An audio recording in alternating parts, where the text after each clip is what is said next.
Yazid का जो सवाल था कि क्या यजीद ने बराह रास्त इमाम अली मकाम को कत्ल करने का हुक्म उससे आया, उसी के दरबार से आया? मेरे पास तो तारीख के जो शवाहिद हैं उसमें ऐसा कोई सरी इबारत नहीं है कि किसी को उन्होंने मामूर किया हो, यजीद ने किसी को मामूर किया हो कि जाकर इमाम हुसैन आली मकाम रदी अल्लाह ताला अन्हु को माज़अल्लाह कत्ल कर दो। ये ज़रूर है कि उनका रास्ता रोकने का हुक्म दिया। ये ज़रूर है कि उन लोगों ने मज़ालिम ढाए और तारीख़ इंसानियत के सबसे बड़े मज़ालिम मैदान करबला में ढाए गए। लेकिन कोई ये कहे कि बित्तायीन कत्ल हुसैन का हुक्म दिया था तो मेरे पास ऐसे कोई तारीखी शवाहिद नहीं है। ठीक। और उनके जो हवारी थे, हाँ, क्या ये उन्होंने अपने ऊपर ये जिम्मा लिया कि उन्होंने इमाम अली मकाम का कत्ल किया? और फिर ये जो टाइटल्स हैं, बीच में उबैदुल्लाह बिन ज़ियाद भी था। ठीक। उसने अपने कोई बंदे छोड़ रखे हों कि वहीं पर इनका माज़अल्लाह किस्सा तमाम कर दो। हो सकता है कि आगे अगर जाएं तो लोगों के जहन बदल जाएं, लोग हिमायत के लिए उठ जाएं, तो उन्होंने अपने तौर पर अपनी आक़िबत की बर्बादी के लिए ये इंतज़ाम किया हो तो अलग बात है। लेकिन आपने चूंकि एक शख्सी पूछा है कि शख्सी तौर पर मुअय्यन तौर पर किसी को कत्ल पर मामूर हो तो मेरे इल्म में नहीं है। यजीद ने छड़ी मारी है या यजीद कत्ल में शरीक था, फिर वो बहुत बड़ा लानतुल्लाह अलैह था। मुफ्ती तकी उस्मानी साहब की तहकीक ये है कि यजीद के बारे में मुस्तनद रिवायात से साबित नहीं है कि वो हजरत हुसैन के कत्ल में शरीक था। इसकी वजह से बाज लोगों ने उसको रहमतुल्लाह अलैह बना दिया, लेकिन फरमाया कि इतना भी नहीं है कि रहमतुल्लाह अलैह कहना शुरू कर दो, इसलिए कि उसके दौरे हुकूमत में कत्ल हुआ है। ये भी बहुत बड़ा जुर्म है। फिर वो कूफा के गवर्नर को माजूल क्यों नहीं किया, ये बहुत बड़ा सवाल होता है। तो इस सवाल की वजह से भी हम यजीद को अच्छा नहीं कह नहीं सकते, हम उसको अच्छा। फिर सवाल पे लानतुल्लाह क्यों नहीं कह रहे? भाई लानतुल्लाह कहने में एहतियात कर रहे हैं। ऐन मुमकिन है कि उसके पास कोई उज़र हो को मैं इब्ने ज़ियाद को माजूल नहीं कर सकता। इसलिए एतदाल वाली बात क्या है? तवक्कुफ के लिखने का जो सबब बना, सबब बता रहा हूं, वो आज से चंद साल पहले ये था कि मैंने खुद एक क्लिप सुना पाकिस्तान के किसी नामवर आलिम दीन का।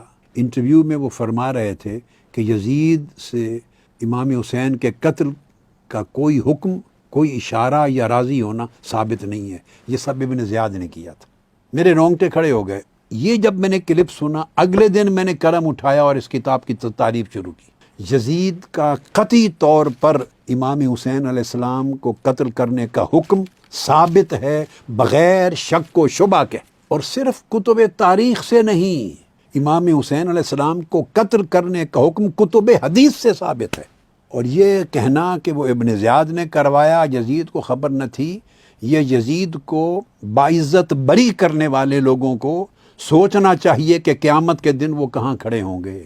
कत्ल हुसैन के मुकदमे में यजीद को बाइज़्ज़त बरी नहीं किया जा सकता। उसने हुक्म दिया है, उसके हुक्म से हर कदम उठाया गया है, उसके हुक्म से सरबरीदा लाशें छोड़ी गई हैं और सर नेज़ों पे दमिश्क पहुंचाए गए हैं। उसने आपके लब अक़दस पे छड़ियाँ मारी हैं। उसने फ़तह कामरानी के शादियाने बजाए उसने लग़वियात बकी हैं। और उसने ख़त लिखा है इब्ने ज़ियाद को, इमाम हुसैन को कोड वर्ड्स में कत्ल करने का। हत्ता कि इब्ने ज़ियाद ने इकरार किया है कि यजीद ने मुझे दो ऑप्शन दे दी थी, या हुसैन को कत्ल कर दो या खुद कत्ल हो जाओ। सो मैंने अपनी जान बचाई, हुसैन को कत्ल करने का ऑप्शन दी। उम्मुल मोमिनीन उम्मे सलमा रज़ी अल्लाह ताला, ये इमाम अहमद बिन हम्बल ने अपनी मुस्नद में रिवायत किया, हदीस की किताब, और फ़ज़ाइल सहाबा ने, और इमाम तहावी ने शरह मुश्किल आसार में, और तबरानी अल-मुअजम अल-कबीर में उन्होंने यजीद और उसके लश्कर का जिक्र करके फरमाया क़ातलूहु क़ातलहुमुल्लाह, इन्होंने इमाम हुसैन को कत्ल किया, अल्लाह उन्हें कत्ल करे। गर्रूहु व ज़ल्लूहु लाअनहुमुल्लाह, इमाम हुसैन से धोखा किया, उनकी बेतौकीरी की, अल्लाह इन पर लानत करे। तो यजीद और उसके पूरे हवारियों पर सबसे पहली लानत शरी फतवे के तौर पे इमाम अहमद बिन हम्बल की हदीस की किताब मुसनद से उम्मुल मोमिनीन उम्मे सलमा की कोट कर दी रज़ियल्लाहु अन्हा। दूसरी अब्दुल्लाह इब्ने ज़ुबैर رضی اللہ تعالیٰ عنہ. یہ روایت ہے کہ فَجَعَلَ يَلْعَنُ يَزِيدَ، حرم کعبہ میں یزید پر لعنت بھیج رہے تھے. یہ صحابی ہیں، صحابی لعنت بھیج رہا ہے نام لے کر. یہ دوسری دلیل. تو امام اعظم کیوں نہیں بھیجیں گے؟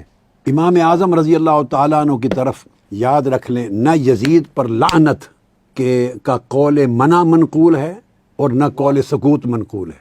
یہ میں ذمہ داری کے ساتھ پوری دنیا اسلام کے علماء کے لیے، طلباء کے لیے کیٹیگوریکلی کہہ رہا ہوں. ایک قول ثابت نہیں ہے. امام اعظم کی اپنی کتابیں، آپ کے رسائل، آپ کی کتب ظاہر روایہ، امام ابو یوسف کے طریق سے، امام محمد کے طریق سے، وہ بھی چھوڑ دیں. متقدمین سے متاخرین تک جو پہلے 500 600 700 800 سال گزرے، جنہوں نے امام اعظم کی طرف قول منسوب کیا، ان کا مذہب بیان کیا، ائمہ میں، علماء میں، فقہاء میں کسی ایک نے بھی امام اعظم کی طرف ان دو میں سے کوئی قول منسوب نہیں کیا کہ امام اعظم نے یزید پر لعنت بھیجنے کی بالتعیین نہیں صحیح، لعنت بھیجنے سے منع کیا. کوئی قول امام اعظم ابو حنیفہ سے منقول نہیں ہے. فرمایا کہ سلف صالحین میں 2 قول ملتے ہیں اس پہ لعنت کے بارے میں. امام احمد بن حنبل کے 2 قول ہیں. ایک قول کے مطابق عمومی طریقے سے اس پر لعنت بھیجنا جائز ہے، اور امام احمد بن حنبل ہی کا دوسرا قول ثابت ہے کہ بالتصریح یزید کا نام لے کر لعنت بھیجنا جائز ہے. امام مالک کا بھی قول ہے یزید پر لعنت کا. فرمایا امام اعظم ابو حنیفہ کے بھی 2 قول ثابت ہیں. ایک اس کے کرتوتوں کا ذکر کر کے اس پر عموماً لعنت کی جائے اشارتاً، اور دوسرا قول ہے اس بدبخت کا نام لے کر تعییناً اور تصریحاً لعنت کرنا بھی جائز ہے. امام اعظم کا یہ مذہب ہے. اور چوتھا امام شافعی کا ایک ہی قول ہے کہ کیوں اشارے سے کریں لعنت، اس بے ایمان کا نام لے کر تعییناً لعنت کریں. یہ چاروں ائمہ اربعہ کا اجماع ثابت ہو گیا اس بدبخت لعین پر لعنت بھیجنے کا. اب کوئی شخص اگر امام اعظم کی طرف منسوب کرتا ہے کوئی اور غلط بات تو ثبوت لانا چاہیے.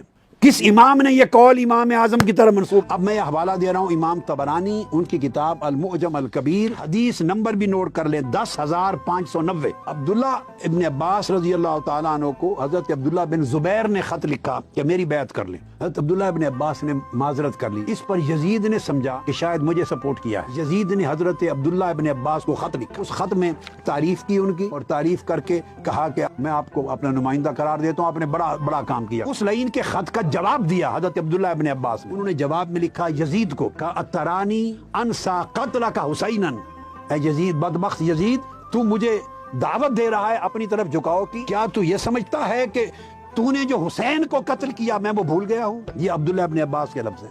اور آگے غادرتہم جنودک بامرک، امام حسین اور اہل بیت نبوی کے ان سب پر تیرے لشکر نے حملہ کیا تیرے حکم کے ساتھ، اور تو نے وہ چراغ بجھا دیے اور قتل کر دیا.